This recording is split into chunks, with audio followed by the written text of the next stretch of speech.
Koppel, host of the Time for Coffee podcast, where you get firsthand career advice into the jobs and industries that interest you the most.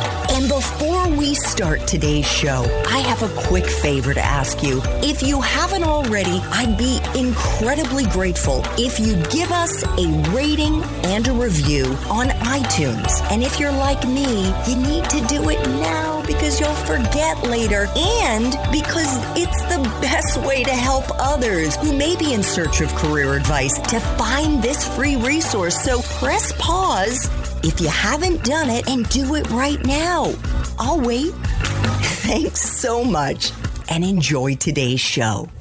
Hey there, Java Junkies. Welcome to another K-Cup mini episode of Time for Coffee. By the way, K-Cups come in 3 sizes, single, double, and triple shots, or roughly 1 minute, 5 minutes, or 10 minutes in length. So if you don't have time to throw back an entire caffeinated career conversation, these K-Cup mini episodes of T4C can give you a quick caffeinated fix, whether you're on the go or you only have a few minutes to binge. So grab your mug and take a chug, because it's time for a caffeinated career triple shot K-Cup with my guest, Christopher Lochhead.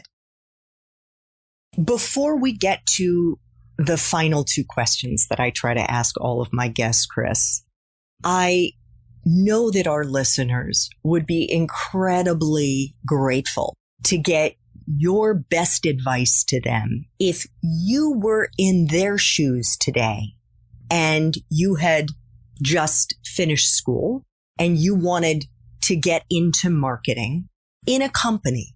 Where would you advise them to go? What type of company would you advise them in terms of like the qualities, maybe even the name of a place where you think it would be a great first job? So first of all, never go through the front door. The minute you make yourself a candidate, you're fucked. Because when you're a candidate, you're like a muscle man wearing a bikini with a number on it. Legends never play a comparison game. Never. They force a choice, not a comparison. So, for example, in my career, when I was up for CMO jobs, people would call me and say, "Oh, we're looking for a CMO. We're getting ready to go public. We're doing this. We're doing that. Whatever. And we heard you're the guy, and this and that and the other." And I'd say, "Okay, well, what are you looking for in a CMO?" And they'd say, "Oh, well, somebody who can do the branding and who can do the lead gen and who can help drive revenue and who can do product marketing and who can make sure we have a great website and make sure we all the tactical things in marketing." And my response always was, "Well, yeah, I can do those things. But if that's what you're looking for, you don't need me. Good luck." The minute you pull yourself out of a situation, people's minds explode. They go, "What are you talking about?" You go, "Well, look, I can do all those things." That's not my superpower. So it doesn't sound like you need what I do. So I'm out, which invariably leads to the following question, because they've rarely had anybody say this to them before. "Well, what's your superpower?" "Oh, I don't think you need it because you just told me what you needed and it's not what you need. But I'll tell you. You see, Susan, in the life of every company, there's an 18 to 24 month period where there is an epic battle for who's going to win this category. And as you know, Susan, in the tech industry, the company that wins the category battle earns 2/3 of the economics and goes on to be a great company. I specialize in winning that battle. I love that. But how can a 22-year-old say that? Listen, I was the head of marketing for a publicly traded company at 27. A 22-year-old can say that. Now, maybe not as the head of marketing, but we have to be able to, and I use this word very much on purpose, differentiate ourselves. And the root word of differentiation is different. So the minute you're a candidate, they have a spec. They are the judges in a bikini contest, and you're submitting yourself to their judging criteria. They set the context. And actually, if there's one thing I would love everybody to learn, which is there are people who accept the context and there are people who go, "I'm not so fucking sure." So one of my favorite expressions is, "Hey, Andrea, I'm not sure we're having the right conversation." I just had this recently. I can tell you a story about this with a company going public if you care. But to get back to the young person, take control of the situation. What do you want to do? What do you want to learn? And what difference do you think you can make? So if we go back to the young person who says, I want to be on one of these 3 strategic projects. I go, listen, man, you're 23 years old. You can't find your ass with both hands. You're real cute and everything. But like, no, we're going to leave you over here in the corner. You say, hey, listen, you don't want me in the corner. I am one of the highest potential people you will ever fucking meet. And that's why you want to put me on your high impact project.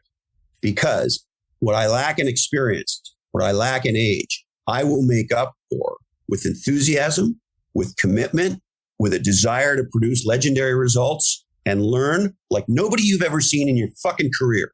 So I'm not going to go sit in that corner and work on that nose-picky bullshit. And if you won't put me on those things, there's 9 million open jobs in the United States right now. I'm going to go get one where they get it. And here's the aha. I just had this conversation with a 33-year-old genius whiz young executive in finance who I love and admire very much. So she gives me a call and she says, they're recruiting me for a new VP job at another company. My old boss, the CFO, has gone to this company and they're getting ready to go public. And I need your help in kind of negotiating my package and what you think and this and that and the other. So we go through all of it and we get to the numbers on her package. We'll call her Susan. And I said to her, Susan, the economics on your package are off by like 100%. This needs to get doubled. She's like, well, I'm only 32, 33, whatever it is. And I don't have any experience taking a company public. How can you possibly say I'm worth twice what they're offering me? And I said to her, well, are they a growth investor or are they a value investor? You see, value investors bet on the past. They hire people for their prior performance and they value them as such. You're not that. And if they wanted that, they wouldn't be talking to you. They are hiring a potential, not a prior performance. And guess what? That makes them, if they were a Wall Street investor, a growth investor, a potential investor. They're like a venture capitalist. They're betting on a different future. I had a conversation yesterday with a guy who's older than me who's done 100 IPOs. They weren't talking to that guy. They were talking to her. So I said, they're not looking to you for your past. They're investing in your potential. And as a result, they should pay for it. And she didn't quite get double, but she got a meaningful bump up from where she was. And so the big aha here is, particularly for young people, only work with people who are going to invest in your potential. And as you start to look for work, only start or join a company that is worthy of your talent. Here's the big mental shift. They need you more than you need them. That's the mindset. Now, look, we all need to have our humble pie and all that, and we can all learn things and all that. I'm not talking about being an arrogant shithead, but what I am talking about is taking control over your life and your career and standing for who you are. And if you don't have a walkaway position, you have no position. So have a walkaway position and understand this. If you're 23 years old, 26 years old, 30 years old, and you're in a discussion about a job, they're not hiring past performance. Because if they were, they would hire this wanker I talked to yesterday who's done it 100 times and is fucking terrible compared to my friend who's 32 or 33 years old, who now has done the IPO and done a legendary job. Oh, by the way, and delivered a baby. And oh, by the way, got a raise. She took the job to take the company public as a VP in finance as she was 4 months fucking pregnant. And she still took them public. Okay. And this idiot I talked to yesterday who's done this 1,000 times, he's the one who can't find his ass with both hands. And so my point is, be very careful. Are we looking to talk to people who are betting on future potential or want to buy past performance? And if you are a young person and you're talking to somebody who's saying, well, you know, Susie, we can't pay you that because you've never done this before. And say, well, listen, Jimmy, we've been talking for 15 minutes. We're planning on talking for an hour. You can have the next 45 minutes back because I'm not a been there, done that person. And so I'm out of here. Take control of the situation. Position yourself or be positioned. Thanks for tuning in to this K-Cup mini episode of Time for Coffee. If you want to listen to our entire caffeinated career conversation, please check out the show notes for this episode. Thanks so much for listening to this latest episode of T4C. And if you're interested in learning more about my coaching services for confused college students and recent grads, feel free to check out the Time for Coffee website under the coaching tab at time4coffee.org or text me at 202-236-5712. That's 202-236-5712.